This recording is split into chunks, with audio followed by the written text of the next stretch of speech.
Hey, I'm Abby and welcome back to the Life Work Balance YouTube channel. Today I want to talk to you about how to find people to network with by using LinkedIn.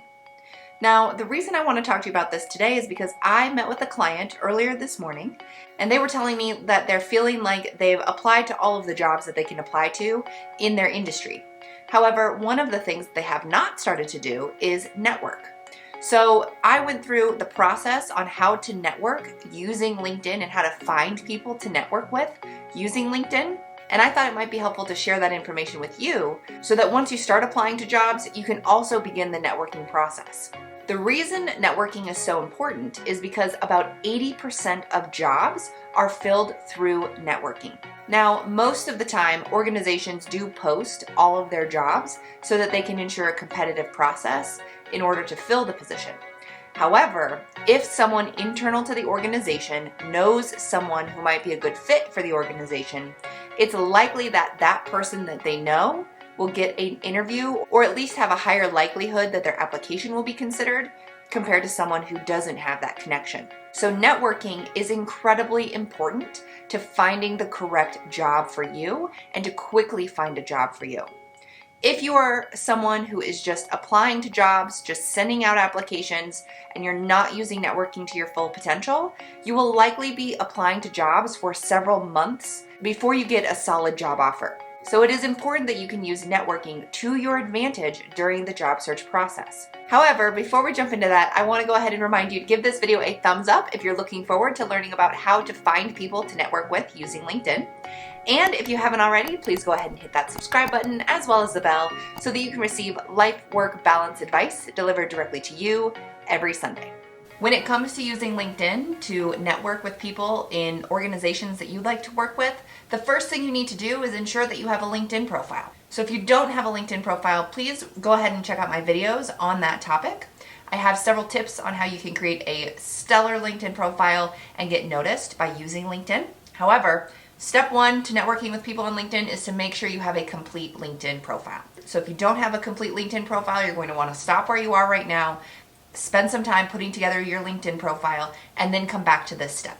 Once you do have a complete LinkedIn profile and you've started the job search process, you likely have started submitting applications. So when it comes to finding people that you want to network with, you want to find people who work for organizations that you want to work for, and you also want to find people who do the jobs that you think you want to do.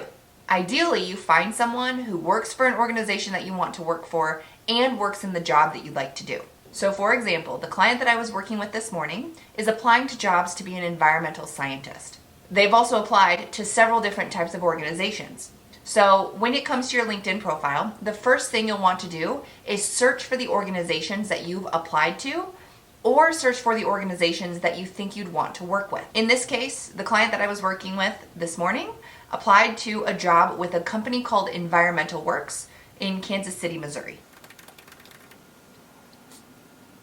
So I have searched Environmental Works in LinkedIn.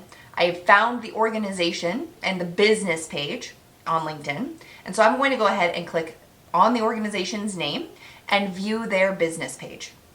On their business page, you'll see lots of information that can be relevant to you when it comes to the job search process. What you will want to specifically look for, though, are people who work for that organization. When you click on people, you'll see kind of a demographic overview of who works for the organization, and then you'll also see people you may know who work for that organization. Now, if you have someone who might be a second connection, people that you have shared connections with, that is a great place to start. However, I recommend drilling down even farther than just clicking the people who work in the organization.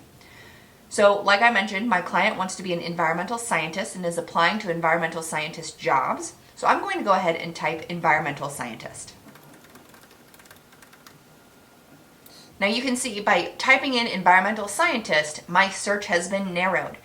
The organization has 188 employees who are on LinkedIn. However, I've narrowed my search down to 50 employees who are associated with environmental scientists. You'll want to scroll down again to the people you may know section, and you'll start to see names of people who have that job title that you may want to connect with.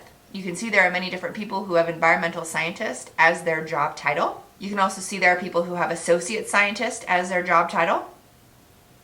Here's someone who has environmental specialist as their job title. And it goes from there. So when you type in that keyword, that's going to be searching their entire LinkedIn profile for that keyword. So now you have potentially 50 people that you could connect with through LinkedIn. So how do you go about deciding who you're going to connect with? Because connecting to all 50 people may not be very feasible, and it may draw up some suspicion. So instead of drilling into some stranger's profile, I'll go ahead and use my profile as an example. When you click on the person's name that you would like to connect with, you will see their LinkedIn profile. You will be able to scroll down. You'll see how many connections they have, how many followers they might have. You will also be able to see their activity. Their activity is a good indicator of when they were most recently on LinkedIn.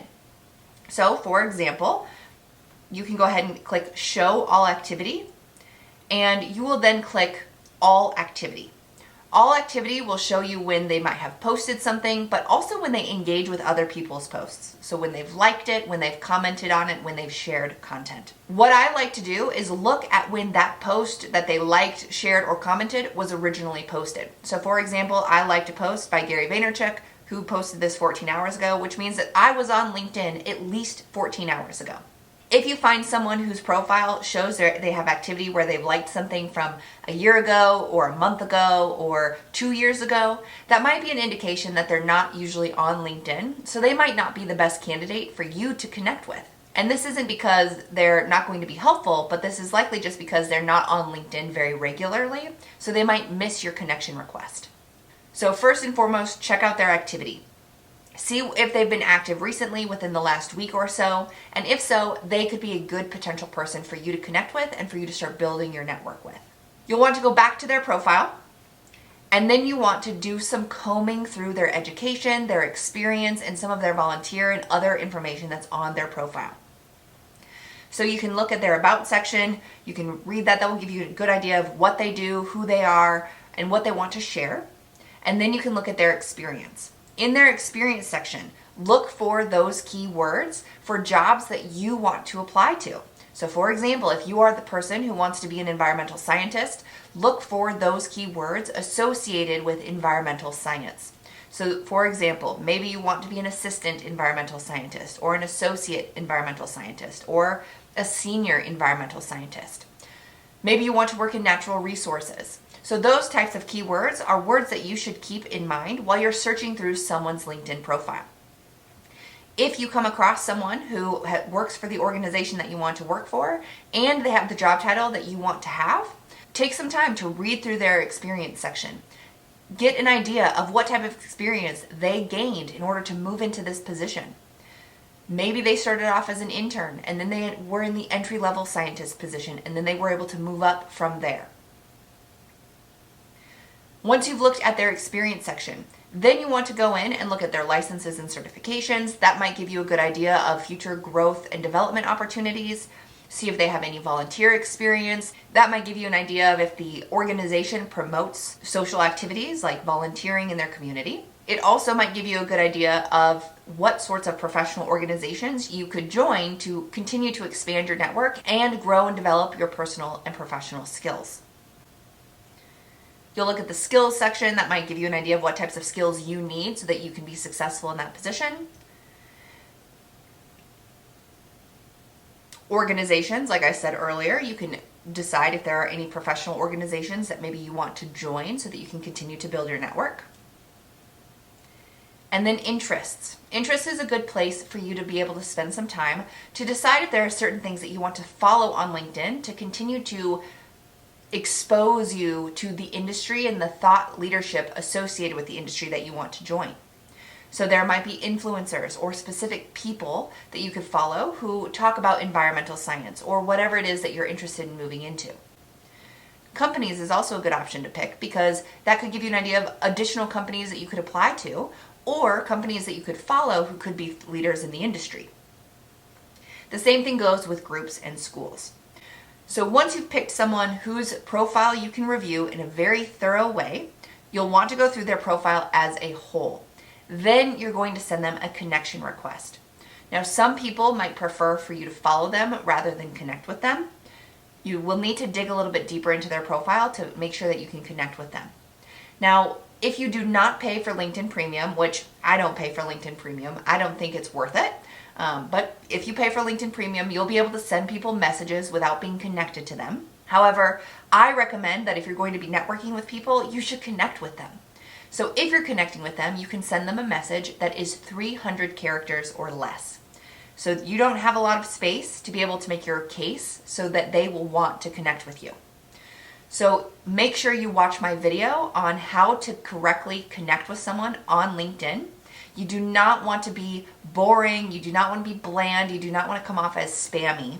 So you'll want to put some intentionality and effort into your connection request with this person. Now, I highly recommend that when you're connecting with people on LinkedIn, that you are intentional about the people that you want to connect with. This will be time consuming. This isn't something that you'll be able to knock out very quickly. You'll need to be doing research on the organization. You will need to do research on the different types of job titles that you'll need to search for. And then you'll need to look at each person's profile individually to make the decision on if you're going to connect with them or not. And then if you do decide if they are a perfect person for you to connect with, then you have to spend some time tailoring your connection request so that they have some reason to connect with you and you don't seem like just this random person who just wants to use them to get a job. Once you send that connection request, you have to wait. That person may connect with you or they may not connect with you. If they do not connect with you, there's nothing you can do about that. No sweat off your back. You just spent some extra time and effort researching the potential roles that you could move into and researching a potential organization. However, if they do connect with you, two things might happen. The first thing that might happen is that they'll just click connect and they won't respond to your message. If that's the case, you are going to have to send them a follow-up message. You will be notified if they accept your connection request. So it's not like you're going to have to go digging through your connection requests and see who has accepted you or not. Or if they accept your connection, they might reply to your connection request and then you'll have a message. Either way, you will want to make sure that you follow up with that connection. This is a new connection. Thank them for connecting with you. And then you want to have a conversation with them. Ultimately, your big ask will be to have an informational interview with them or possibly ask them to refer you for a job with their organization. But you can't do that right off the bat. You have to butter them up a little bit, make them feel good about themselves and what you know about them and how you might admire their career path or the things that they've done in their career. Again, this goes back to reading through their LinkedIn profile and knowing what they've done, knowing what types of organizations they're involved with, what type of community involvement they have, and what their career path looks like, where they started and where they are now.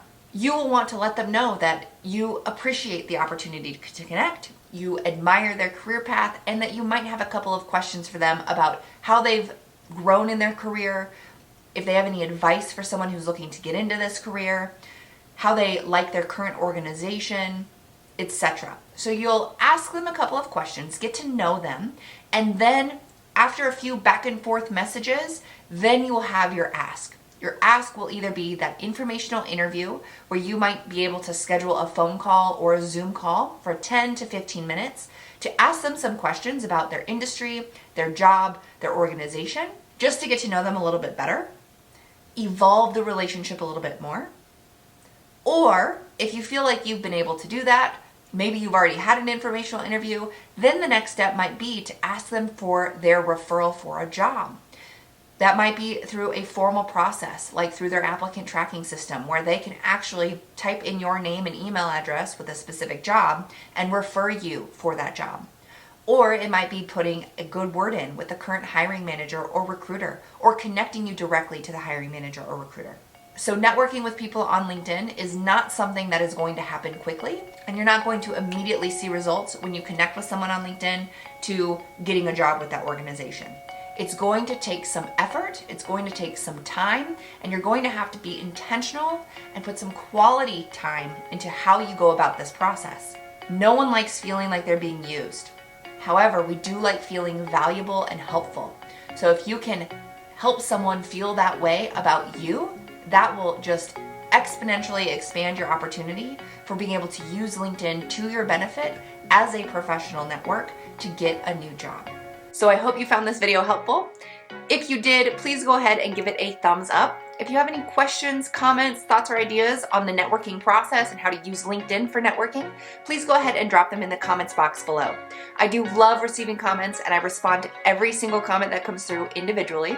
So if you do leave me a comment, I will get back to you as quickly as I am able. If you haven't already, please remember to go ahead and hit that subscribe button as well as the bell so that you can receive life, work, balance advice delivered directly to you every Sunday. Thanks, and I'll see you next week.